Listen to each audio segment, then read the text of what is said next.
Motion in a straight line में क्या था, अलॉन्ग एक्स एक्सिस या अलॉन्ग वाई एक्सिस ऐसे मूव कर रहा है। प्लेन में हम एक्स वाई एक्सिस ले लेते हैं, ठीक है। तो इसमें आपके वेक्टर्स इंट्रोड्यूस हो जाते हैं, बिकॉज अगर आप कोई भी, आपने लोअर क्लासेस में भी किया होगा कि सपोज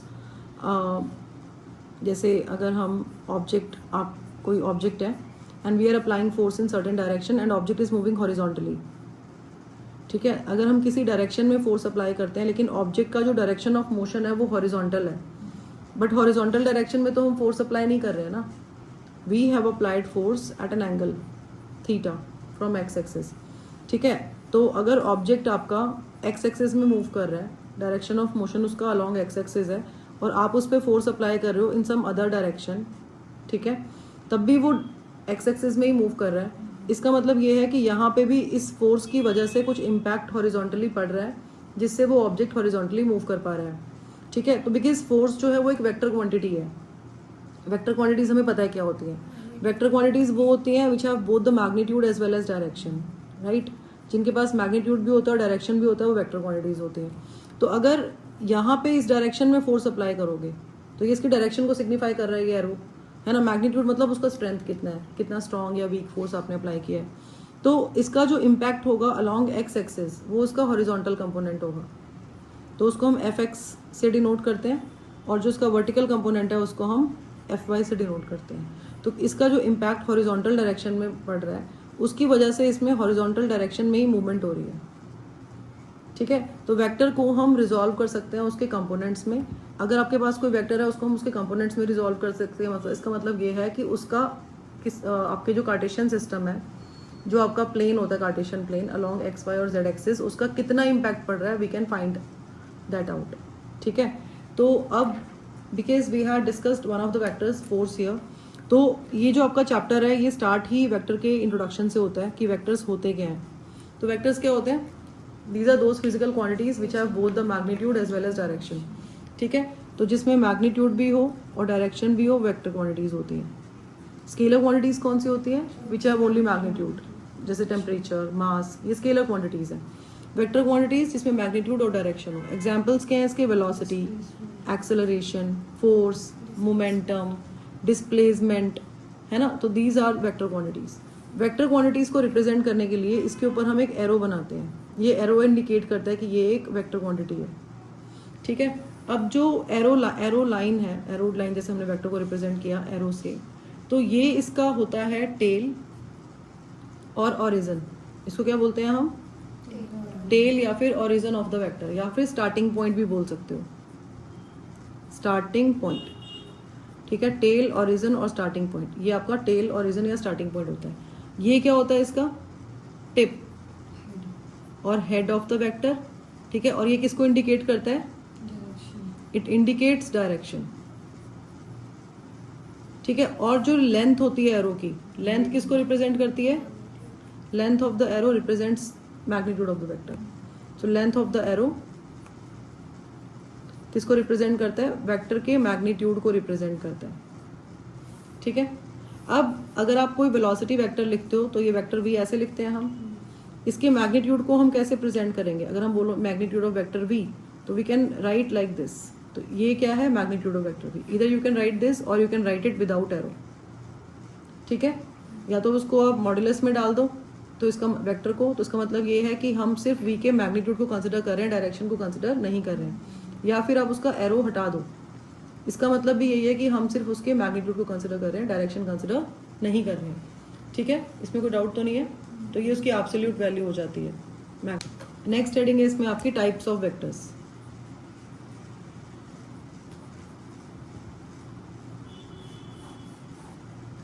टाइप्स ऑफ वेक्टर्स में फर्स्ट है आपका यूनिट वेक्टर। बताओ क्या होता है यूनिट, मैग्नीट्यूड 1 होता है, direction same as the given vector.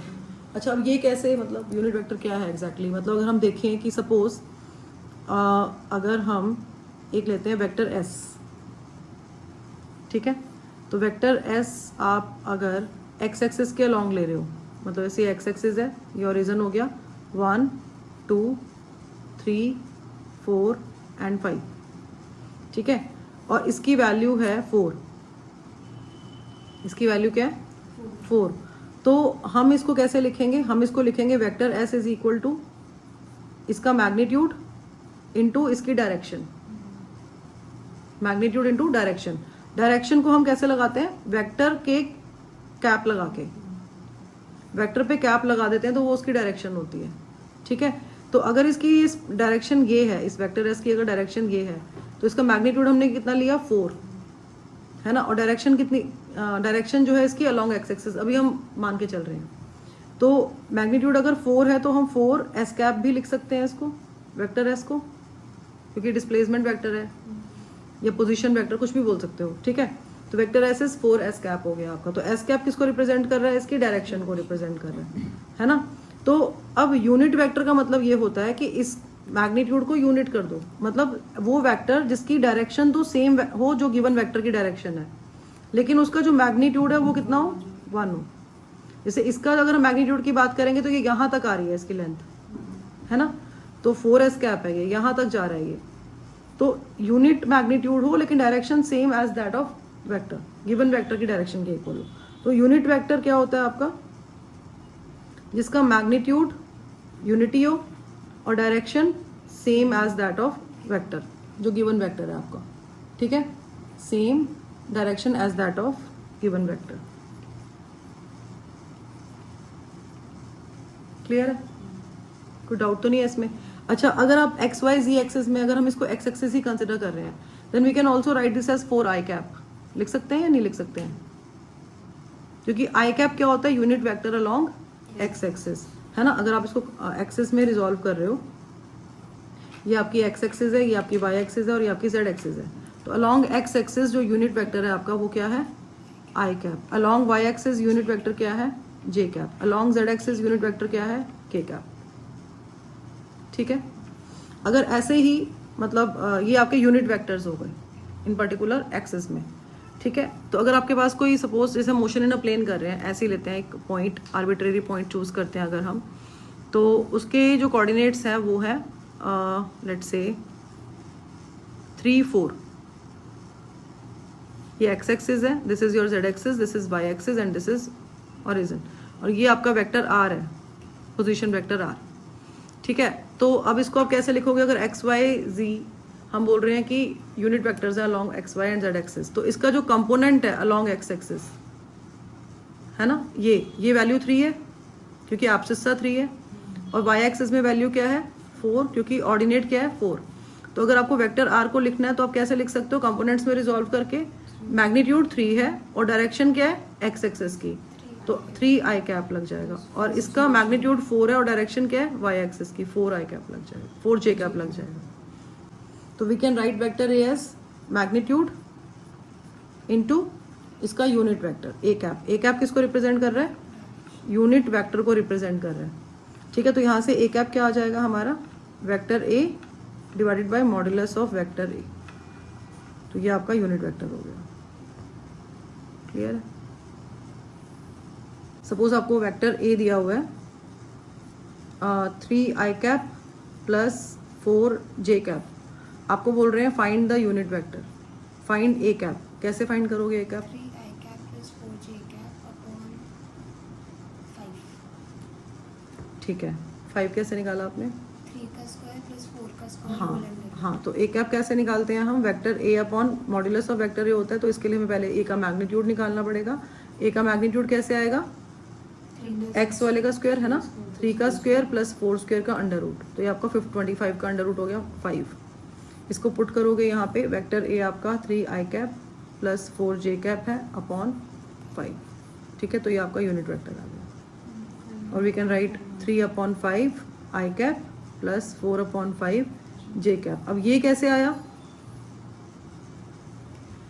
ये चीज़ कैसे आई, जो हम ये एक्स का, जो एक्स का है उसका स्क्वायर ले रहे हैं प्लस वाई वाले का स्क्वायर ले रहे हैं मैग्नीट्यूड का, और फिर अंडर रूट ले रहे हैं, ये कैसे आएगा, ये हम आगे जब रिजल्टेंट वेक्टर सीखेंगे ना तब हमें क्लैरिटी हो जाएगी कि कहाँ से आया कैसे आया।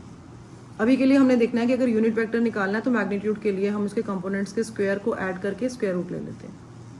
ठीक है, इक्वल वेक्टर्स, इक्वल वेक्टर्स का मतलब क्या है, जिनकी मैग्नीट्यूड और डायरेक्शन सेम हो। हाँ, मैग्नीट्यूड इक्वल होता है और डायरेक्शन सेम होती है। जैसे वेक्टर ए और वेक्टर बी अगर हम ड्रॉ कर रहे हैं, they have the same direction and equal length, no? तो मैग्नीट्यूड भी सेम है इनका और डायरेक्शन भी सेम है, तो वो इक्वल वेक्टर्स होते हैं। ठीक है, नेक्स्ट आपका है नेगेटिव वेक्टर्स। नेगेटिव वेक्टर्स जैसे अगर आपका ये वेक्टर ए है और तो इसका नेगेटिव ए क्या होगा, डायरेक्शन को रिवर्स कर देंगे, will keep the magnitude same, तो वो माइनस ए हो जाएगा। ठीक है, तो इसमें आपका मैग्नीट्यूड क्या है, इक्वल, और डायरेक्शन क्या है, अपोजिट। ठीक है, तो आपके नेगेटिव वेक्टर्स हो गए। Coplanar vectors, which lie in same plane. Coplanar vectors होते हैं जो सेम प्लेन में लाई करते हैं, वो कोप्लेनर होते हैं। सेम प्लेन मतलब In XY plane जैसे और एक्स वाई प्लेन में है या फिर वाई जेड प्लेन में है, एक ही प्लेन में लाई करेंगे, तीसरी एक्सेस इसमें हम इंक्लूड नहीं करेंगे, मतलब उन दो एक्सेस से ही उसको हम डिफाइन करेंगे। ठीक है, नेक्स्ट आपका को इनिशियल वेक्टर्स। को जहाँ पे को वर्ड आ गया ना, उसका मतलब सेम होता है। जैसे आपका को प्लेनर, सेम प्लेन, को initial, starting from the same point. Yes they have the same common point, initial point is common, है ना? जैसे आपका ये वेक्टर ए है और ये वेक्टर बी है, तो इनका जो इनिशियल पॉइंट है ये कॉन्साइड कर रहा है, कॉमन है। नेक्स्ट आपका आता है इसमें collinear vectors. Collinear, again the word को, collinear vectors means, Which lie on one another. Collinear vectors का मतलब होता है कि जो पैरेलल स्ट्रेट लाइंस में लाई करते हैं। जैसे ये वेक्टर ए है, ठीक है, और ये वेक्टर बी है, दीज आर कोलिनियर वेक्टर्स। और ये ऐसे भी हो सकते हैं कि मतलब जैसे इस तरीके से एक के पीछे एक लाई कर रहे हैं, और ये ऐसे भी हो सकता है कि वेक्टर ए ऐसे हो, वेक्टर बी ऐसे हो, मतलब कैसे भी हो सकते हैं, but same straight lines, parallel lines में लाई करने चाहिए। ठीक है, या तो वो सेम स्ट्रेट लाइन में होंगे या पैरेलल लाइन में होंगे। ओके, नेक्स्ट जीरो और null vector. Which has zero magnitude in any direction. हाँ, जिसका मैग्नीट्यूड जीरो होगा उसकी डायरेक्शन तो हम बता ही नहीं सकते ना क्या है, तो इसका मैग्नीट्यूड जीरो होता है और direction arbitrary. Magnitude zero and direction arbitrary. Why arbitrary? Arbitrary का मतलब क्या होता है? Which we cannot predict. हाँ, which we can not predict. ठीक है, तो वो आर्बिट्रेरी हो गया। इसको हम रिप्रेजेंट कैसे करते हैं? Vector zero, we write like this. इसका मैग्नीट्यूड क्या होता है? जीरो। अगर हम किसी भी वेक्टर को उससे खुद से ही सब्ट्रैक्ट कर देंगे तो will get a null vector. ठीक है, इसके अलावा अगर हम किसी भी वेक्टर में नल वेक्टर को ऐड करेंगे then we get the vector itself. And if we multiply a scalar with a zero vector we get zero vector only. And if we multiply zero vector with another vector then we get zero vector. It's very common, very simple thing, basic thing, no? तो position vector का मतलब क्या होता है कि अगर आप कोई रेफरेंस फ्रेम चूज कर रहे हो, जैसे हमने एक रेफरेंस फ्रेम चूज किया, किसी भी ऑब्जेक्ट की जब हम पोजीशन को डिफाइन करते हैं तो हम किसी रेफरेंस फ्रेम के थ्रू ही उसको डिफाइन करते हैं, है ना? हम उसको रेफरेंस फ्रेम के थ्रू ही करते हैं। जैसे अब अगर हम यहाँ पे बोल रहे हैं कि एक ऑब्जेक्ट है वो यहाँ पे पी पॉइंट पे प्लेस्ड है, तो हमने एक रेफरेंस फ्रेम कंसिडर किया और ये आपका रेफरेंस पॉइंट हो गया ओरिजिन, तो हम बोलते हैं कि ओरिजिन से वो कितने डिस्टेंस पे है। अब क्योंकि though I have I am taking z axes every time whenever I have drawn these x y z axes, तो मैं उसमें थर्ड एक्सेस भी कंसिडर कर रही हूँ, बट क्योंकि हम मोशन इन अ प्लेन कर रहे हैं तो प्लेन में it is not needed, this third axis is not needed, तो हम सिर्फ पोजीशन को डिफाइन करेंगे प्लेन में। प्लेन का मतलब है इधर एक्स वाई और वाई जेड और एक्स जेड प्लेन, कोई भी मतलब दो एक्सेस आप चूज कर सकते हो। अब सपोज यहाँ पर जो ऑब्जेक्ट है उसके कोऑर्डिनेट्स हैं 4 3, तो कोऑर्डिनेट्स का मतलब क्या होता है कि आपने जो रेफरेंस पॉइंट चूज किया वहां से ऑब्जेक्ट कितना डिस्टेंस पे है, तो ऑब्जेक्ट कितना डिस्टेंस पे है यहाँ से, तो अगर हम एक्स एक्सेस से देखेंगे तो ये 4 यूनिट्स के डिस्टेंस पे है ना, और अगर हम वाई एक्सिस से देखेंगे तो ये 3 यूनिट्स के डिस्टेंस पे है। अब जो पोजीशन वेक्टर होगा वो रेफरेंस पॉइंट से उस ऑब्जेक्ट की पोजीशन तक का डिस्टेंस कितना है वो उसका पोजीशन वेक्टर है, इसको हम वेक्टर आर से डिनोट करते हैं। ठीक है, तो अब ओरिजिन के कोऑर्डिनेट्स क्या है? 0 0।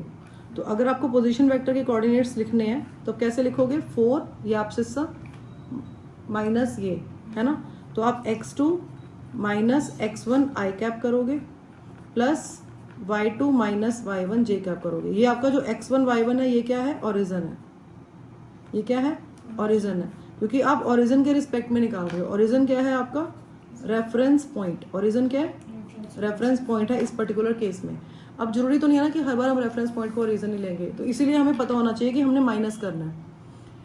होता क्या है, हम फटाफट स्पीड से इसको, मतलब क्योंकि हमें एक हैबिट डेवलप हो जाती है, तो we write 4 i cap 3 j cap, क्योंकि हमारे माइंड में ये कि अच्छा वेक्टर आर है तो वेक्टर आर को हमने X I cap plus Y J cap लिखना होता है, क्योंकि I cap is the unit vector along X axis, ये इसका मैग्नीट्यूड हो गया, और ये J cap is the unit vector along Y axis, और ये इसका मैग्नीट्यूड हो गया। तो हमने इसको 4 आई कैप और 3 जे कैप फटाफट लिख दिया, क्योंकि इसके अलोंग यूनिट वेक्टर आई कैप है, इसके अलोंग यूनिट वेक्टर जे कैप है। लेकिन क्योंकि हमें एग्जैक्टली पता भी होना चाहिए कि अगर कोई रेफरेंस पॉइंट दिया हुआ है अदर देन ओरिजिन, तब उस केस में हम ऐसे नहीं कर पाएंगे। अदर देन ओरिजिन में we need to subtract the coordinates of the reference point. इसीलिए हम स्टेप बाय स्टेप चलते हैं, और स्टेप बाय स्टेप जो प्रोसीजर है वो क्या है कि आपको एब्सिस्सास को माइनस करना है, 4 माइनस 0 आई कैप करना है, और 3 माइनस 0 जे कैप करना है। ठीक है, तो आपका 4 i cap plus 3 j cap आता है। ठीक है, अब अगर आपको पोजीशन वेक्टर का मैग्नीट्यूड फाइंड करना है तो उसके लिए फॉर्मूला क्या है? Square root of x square plus y square. अब यहाँ पे आपका एक्स 4 है और वाई क्या है? 3, तो इसका मैग्नीट्यूड क्या आएगा आपका? 4 स्क्वायर प्लस 3 स्क्वायर 16 प्लस 9 25 का अंडर रूट, ये आपका 5 यूनिट्स आ गया है इसका मैग्नीट्यूड, मतलब ये ओरिजिन से 5 यूनिट्स के डिस्टेंस पे है। ठीक है, क्लियर है? इसमें कोई डाउट तो नहीं है? Please right this. नेक्स्ट इसमें आपका है डिस्प्लेसमेंट वेक्टर। जैसे आप पोजीशन वेक्टर निकालते थे, पोजीशन एक्चुअल मतलब उसकी पोजीशन है ना। डिस्प्लेसमेंट वेक्टर का मतलब क्या है कि कितना डिस्प्लेस हुआ कोई भी ऑब्जेक्ट अपनी पोजीशन से। जैसे अगर हम एक्स वाई प्लेन बनाते हैं, I cap is the unit vector along X axis, J cap is the unit vector along Y axis. ठीक है, सपोज इनिशियली एक ऑब्जेक्ट है, एक पार्टिकल ऑब्जेक्ट कुछ भी बोल सकते हो, at time t is equal to t1, वो यहाँ पर था, तो इसका ऑब्जेक्ट का जो पोजीशन वेक्टर होगा वो क्या होगा? वेक्टर r1 होगा, है ना।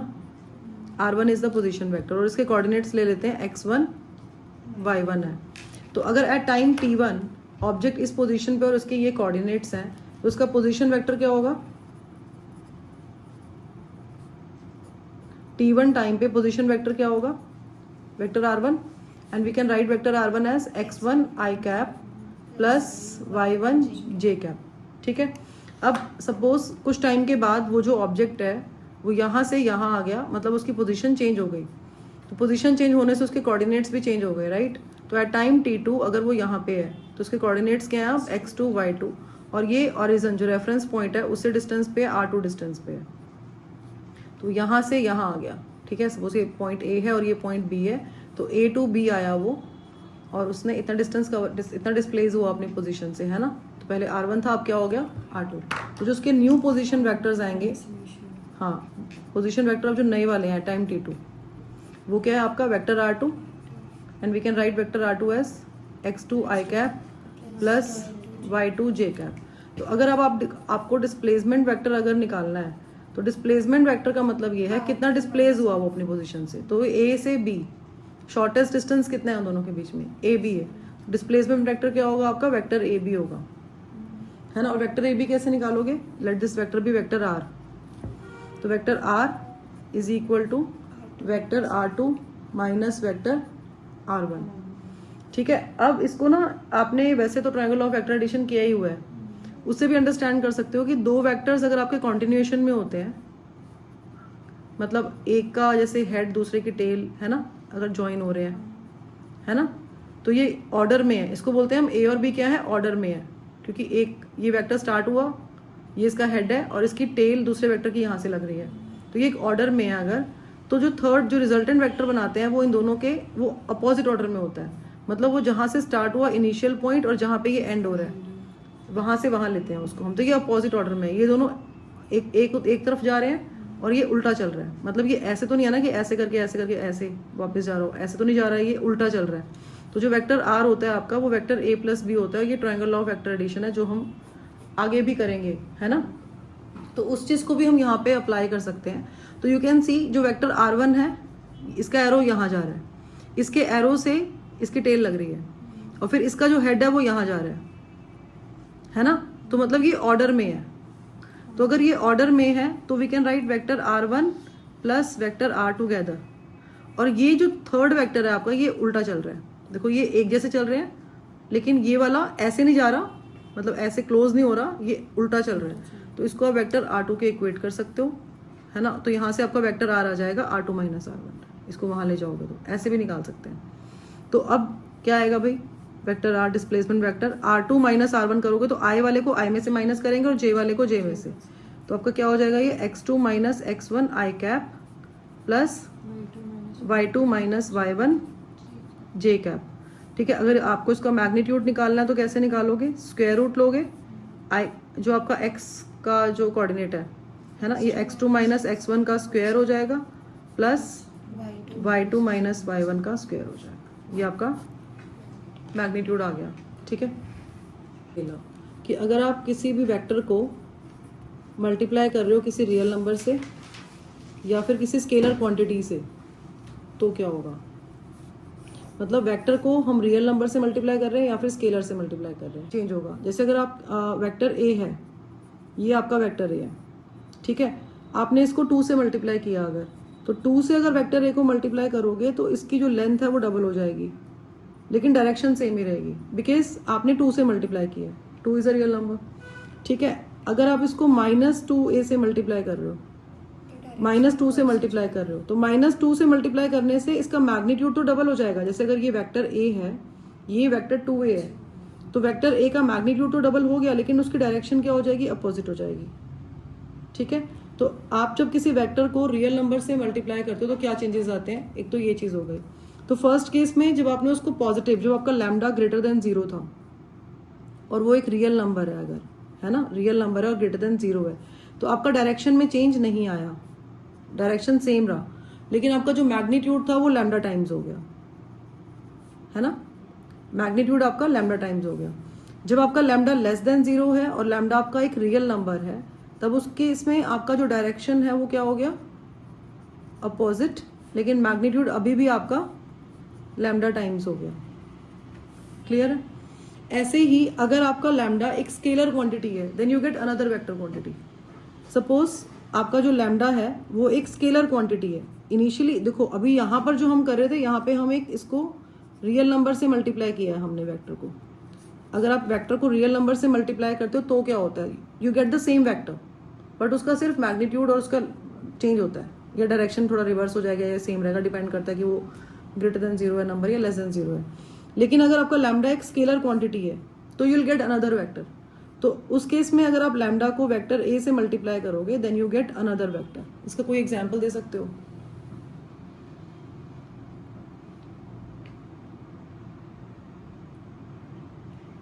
जैसे अब अगर आप टाइम को मल्टीप्लाई करते हो वेक्टर v से, तो time is a scalar quantity और वेलोसिटी क्या है, वेक्टर क्वांटिटी। तो वेलोसिटी मल्टीप्लाई बाय टाइम करते हैं तो डिस्प्लेसमेंट वेक्टर आता है। ठीक है, तो टाइम यहाँ पे एक स्केलर है ना, और वेलोसिटी वेक्टर है। तो स्केलर को वेक्टर से मल्टीप्लाई करने से आया तो वेक्टर क्वांटिटी है यहाँ पे, लेकिन एक दूसरा वेक्टर आया है जो वेक्टर v नहीं है, it is something else, no, it is displacement vector. ठीक है, तो we get another physical quantity of different dimension but same direction. तो यहाँ पे डायमेंशंस चेंज हो गई ना, क्योंकि इनिशियली जो आपका वेलोसिटी था वो क्या है, आपका मीटर पर सेकेंड में होता है, LT-1, है ना। अब जो आपके पास डिस्प्लेसमेंट आया वो उसको मेजर करते हैं मीटर में, डायमेंशंस होती हैं उसकी L। डायमेंशंस तो चेंज हो गई, लेकिन आपका जो डायरेक्शन है वो चेंज नहीं होगा। जो आपकी वेलोसिटी की डायरेक्शन है, सेम डायरेक्शन आपकी डिस्प्लेसमेंट की भी रहेगी। ठीक है, next is addition of vectors.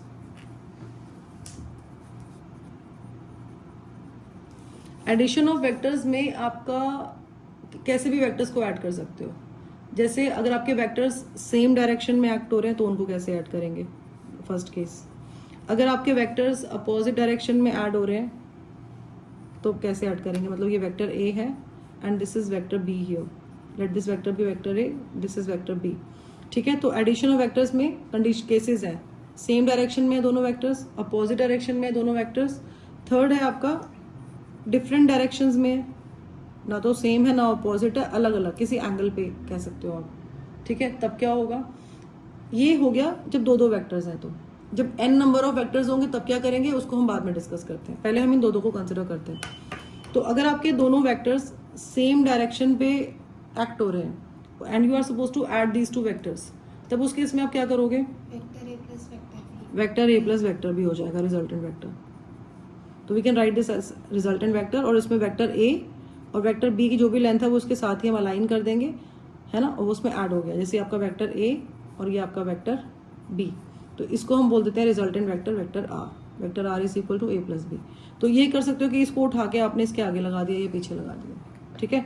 अब इस केस में आपका वेक्टर ए है ना, और वेक्टर बी को आप यहाँ लगाओगे इसके ऊपर, अगर यहाँ तक जाएगा ये, है ना, तो आपका जो वेक्टर आर आएगा वो vector a minus vector b आएगा।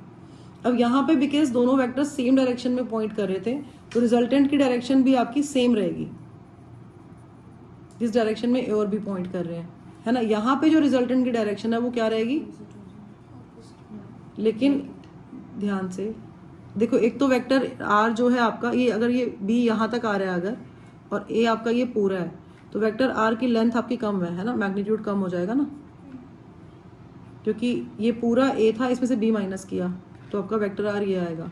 तो डायरेक्शन क्या आएगी, डायरेक्शन ऑफ ग्रेटर वेक्टर, जो भी आपका बड़ा वेक्टर है उसकी direction of vector A in this case, जिस डायरेक्शन में वेक्टर ए एक्ट कर रहा है उसी डायरेक्शन। क्यों? क्योंकि जो मैग्नीट्यूड है ए का वो बी से ज़्यादा है, तो रिजल्टेंट वेक्टर जो होगा वो ग्रेटर वेक्टर की मैग्नीट्यूड वाले, जो ग्रेटर मैग्नीट्यूड वाला वेक्टर है उसी की डायरेक्शन में पॉइंट करेगा, अगर वो अपोजिट डायरेक्शन में है तो, ठीक है। थर्ड आपका क्या है कि अगर दो वेक्टर्स आपके किसी डिफरेंट डायरेक्शंस में है, तो डिफरेंट डायरेक्शंस में है तो वहाँ पे कौन सा मेथड यूज होता है, triangle method of vector addition, head to tail method भी बोलते हैं इसको। क्या बोलते हैं? हेड टू टेल मेथड भी बोलते हैं। जैसे आप क्या करोगे कि जैसे आपका वेक्टर ए है, ठीक है, ये वेक्टर बी है आपका, वेक्टर बी को यहाँ लेके जाओ, और इस वेक्टर ए को ना थोड़ा सा स्लाइड करके यहाँ ले आओ, इधर ऐसे कर सकते हैं। तो इस वेक्टर ए को हम थोड़ा स्लाइड करके ऐसे ले आएंगे, है ना। तो now you can see that these two vectors are in order, है ना। तो हेड टू टेल क्यों बोलते हैं कि एक का हेड दूसरे के टेल के साथ लगा हुआ है, और ये दोनों वेक्टर्स क्या है, ऑर्डर में है। तो अब जो आपका रिजल्टेंट वेक्टर आएगा वो अपोजिट ऑर्डर में आएगा, और वो यहाँ से यहाँ तक जाएगा, मतलब इस जहाँ से इनिशियल था, यहाँ स्टार्टिंग पॉइंट यहाँ से शुरू होगा और ए के हेड पे एंड करेगा। तो वेक्टर आर क्या है, vector a plus vector b, और डायरेक्शन इस केस में सेम नहीं है ना। आर की अपनी डायरेक्शन है, ए की अपनी डायरेक्शन है, और बी की अपनी डायरेक्शन है, क्योंकि दोनों डिफरेंट डायरेक्शंस में पॉइंट कर रहे थे, तो रिजल्टेंट वेक्टर का एक अपना अलग डायरेक्शन होगा, ठीक है, ना ए की है ना बी की है। अच्छा, ऐसे भी कर सकते हैं, और इसको आप बी प्लस ए भी कर सकते हो। बी प्लस ए कैसे कर सकते हो कि जैसे आप, I am using this pen, तो इसको ऊपर लेके चले जाओ बी को, और यहाँ पे लगा दो, कर सकते हैं या नहीं, है ना। जैसे आपका ये वेक्टर ए है, वेक्टर ए को ऐसे ही रहने दो, और बी को ऊपर लेके चले जाओ और यहाँ लगा दो, ठीक है। तो अब आपका ये इनिशियल हो गया, और ये फाइनल जो रिजल्टेंट वेक्टर है वो ऐसे आएगा, ठीक है। तो vector r is vector a plus b. तो यहाँ पे भी वेक्टर आर का डायरेक्शन यही है, और यहाँ पे भी वेक्टर आर का डायरेक्शन सेम है, ठीक है। नेक्स्ट आपका ये है इसमें कि अगर आपके नंबर ऑफ वेक्टर्स हैं आपके पास, मतलब आपके पास n नंबर ऑफ वेक्टर्स हैं, कितने भी हो सकते हैं, 4 5 6, है ना, and they act in different directions, acting in different directions, तब उस केस में आप ऐड कैसे करोगे, कौन सा रूल लगेगा। जैसे सपोज आपका ये वेक्टर ए है, it is pointing in this direction, this is vector b, it is pointing in this direction, we have vector c, it is pointing in some other direction, d is pointing in some other direction, तो इनको भी हम, हाँ, polygon law of vector addition लगाएंगे यहाँ पे। तो इसमें हम क्या करेंगे, पहले let's bring these two vectors together, ठीक है। तो आप इसको वेक्टर ए, जैसे वेक्टर ए और वेक्टर बी को पास में लेकर आ गए, ठीक है। तो अब इन दोनों को ऐड करना है आपने, इसमें आपने same triangle law of vector addition लगाना है, हेड टू टेल मेथड, ठीक है। तो आपका जो रिजल्टेंट वेक्टर आएगा वो ये आएगा। तो resultant vector is vector a plus vector b, ठीक है। इन दोनों का रिजल्टेंट आ गया आपके पास। अब जो वेक्टर सी है ना, इसको पकड़ के यहाँ पे बिठा दो इसके ऊपर, ठीक है। तो आपका वेक्टर सी यहाँ पे है। Now you can see these two vectors are in order. तो अब इसका जो ये आया ऑलरेडी, जो रिजल्टेंट एक आ चुका है, और वेक्टर सी, इन दोनों का रिजल्टेंट निकाल लेंगे, हाँ, वो हो जाएगा आपका ए प्लस बी प्लस सी, ठीक है। उसके बाद वेक्टर डी आपका ऐसे पॉइंट कर रहा है नीचे की तरफ, तो ये ऐसे पॉइंट कर रहा है ना, थोड़ा सा डायरेक्शन गड़बड़ कर दिया, बट हमने ट्राई करना है कि पैरेलल बनाए हम, ठीक है, और मैग्नीट्यूड लेंथ भी सेम रखें और पैरेलल भी बनाए। तो ये आपका a plus B plus C, ये वाला वेक्टर है ये, और ये आपका vector d, they are pointing, they are in order, ठीक है। तो अब जो रिजल्टेंट आएगा वो ये आएगा, तो a plus B plus C plus D, so this is the resultant vector. ये जितने भी वेक्टर्स हैं तो उन सबको ऐड करके you get the resultant vector, ठीक है। अच्छा, अब इसमें ना कुछ फैक्ट्स हैं अबाउट वेक्टर एडिशन। वो फैक्ट्स क्या हैं कि हम सेम फिजिकल क्वांटिटी के वेक्टर्स को ही ऐड या सब्ट्रैक्ट कर सकते हैं। मतलब आपके पास अगर डिस्प्लेसमेंट वेक्टर है तो या पोजीशन वेक्टर है, तो you can add one position vector to another position vector to get the resultant vector, ठीक है। मतलब आपका पोजीशन वेक्टर को ही पोजीशन वेक्टर में ऐड करोगे, then you will get position vector. Subtraction में भी ये जाता है ऐसे। सेकंड क्या है इसमें कि जो आपका वेक्टर एडिशन है वो कॉम्यूटेटिव होता है। कॉम्यूटेटिविटी, एसोसिएटिविटी किया हुआ है आपने, है ना। कॉम्यूटेटिव का मतलब ये है कि चाहे आप वेक्टर ए को बी में ऐड करो, चाहे आप बी को ए में ऐड करो, आपका ये सेम जाएगा, तो ये कॉम्यूटेटिव है। थर्ड क्या है इसमें कि जो वेक्टर एडिशन है वो एसोसिएटिव है। We doing vector addition, no, तो वेक्टर एडिशन एसोसिएटिव है। एसोसिएटिव का मतलब ये है कि अगर इफ यू हैव 3 वेक्टर्स तो you can add first 2 vectors, मतलब last 2 vectors and add the first one later, और या आप पहले 2 वेक्टर्स को पहले ऐड करके तीसरे को बाद में भी ऐड कर सकते हो, तो you will get the same answer, ठीक है। तो ये क्या है, कौन सा, यस, दिस इज एसोसिएटिविटी, ठीक है।